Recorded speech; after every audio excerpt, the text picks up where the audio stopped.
NDDB cough ఇది 23 July 2024లో వచ్చింది దిశ. ఈ రిపోర్ట్ వచ్చినప్పటికి మీరు ఒకసారి చూస్తే ఎగ్జాక్ట్ గా మేము జూలై గవర్నమెంట్ ఫామ్ చేసిన వెంటనే ఈఓ శాంపుల్స్ తీసి నాసి రకం ఉందనే ఉద్దేశంతో రిపోర్ట్ పంపించి NDDB పంపించారు. పంపించిన తర్వాత దిశ మీరు అక్కడ చూస్తే క్లియర్ గా S value equation for it suspected adulteration for ఆ నెంబర్ వేసి 2019. ఇక్కడ 1 కి ఈక్వల్ గా ఏంటంటే soybean, sunflower, olive, rape seed, other things. 2కి ఎస్ వాల్యూలో మీరు చూస్తే కోకోనట్, పామ్ కెర్నల్. 3కి పామ్ ఆయిల్ అండ్ బీఫ్ టాలో. 4కి లార్డ్.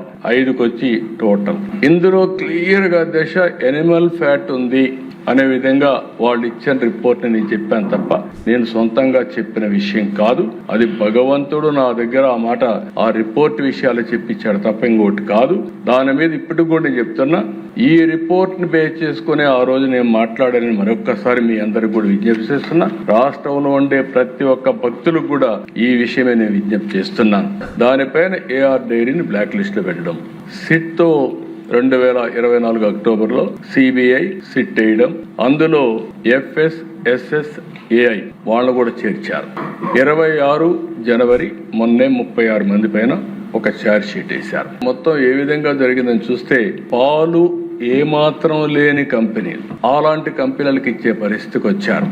2020 జనవరి ఫిబ్రవరి టెండర్ నిబంధనలు మార్చి కమిటీ మార్చారు. 371 నెంబర్ రెజల్యూషన్ తో నాణ్యతా ప్రమాణాలన్నీ తగ్గించే పరిస్థితికి వచ్చారు. ఆ తర్వాత దిశ మీరు చూస్తే 2022 మేలో బోలే బాబా సంస్థపై ఫిర్యాదు విచారణకు ఆదేశించారు. 2022 బీటా సియోస్టెరాల్ తో నెయ్యి కల్తీ జరిగిందని CFTRI ల్యాబ్ రిపోర్టు వచ్చింది. ఈ రిపోర్ట్ 2022 ఆగస్టులో వచ్చింది. అది కూడా వచ్చిన తర్వాత ఆ బ్రీఫింగ్ టీటీడీ బోర్డు చైర్మన్ కి చేస్తే దాన్ని ఆయన తొక్కిపెట్టే పరిస్థితికి వచ్చారు. CFTRI రిపోర్ట్ 2022 రెడ్ మార్క్ మీరు ఒకసారి చూస్తే అది బీటా సిటోస్ట్రాల్ పాజిటివ్ అని వచ్చింది.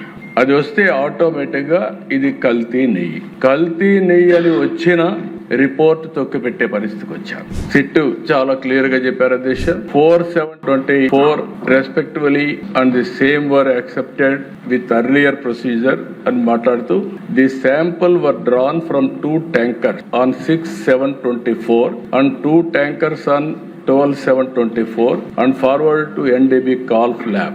TTD received the NDB Calf test reports on 16/7/24 and 23/7/24 respectively, which shows ghee adulteration with vegetable and animal fat. Thus, AR Dairy Food Private Limited, A1, Dundigal by supplying. అంటే clear గా వాళ్ళ report లో కూడా ఆ report ని coat చేసే పరిస్థితికి వచ్చారు. He is adulterated with some palm oil, some canola oil, some other items, whatever it is. That is found in the CBI SIT report that has been mentioned there. ఎప్పటి నుంచో టీటీడీలో పనిచేస్తున్నటువంటి అధికారులు అలాగే నెయ్యిని సరఫరా చేసినటువంటి సరఫరాదారులు వీళ్ళందరూ కుమ్మక్కై అవినీతికి పాల్పడి నెయ్యిలో కల్తీని వాడినారు అని వాళ్ళు చాలా స్పష్టంగా చెప్పినారు. ఇద్దరు టీటీడీ బోర్డు చైర్మన్ ఆ రిపోర్ట్ నుంచి అడల్టరేషన్ జరిగిందని ఒక పార్టీ అధ్యక్షుడిగా మాజీ ముఖ్యమంత్రిగా బాధ్యత తీసుకోవాల్సిన వ్యక్తి సునాయాసంగా ఏమీ జరగలేదు అంటే తిరిగి మనం ఏదైతే దేవునికి అపచారం జరిగిందని మనం చెప్తే మనం అపాలజీ చెప్పమనే పరిస్థితికి వచ్చారంటే ఎంత దుర్మార్గం మనందరం గుర్తుపెట్టుకోవాల్సిన అవసరం ఉంది.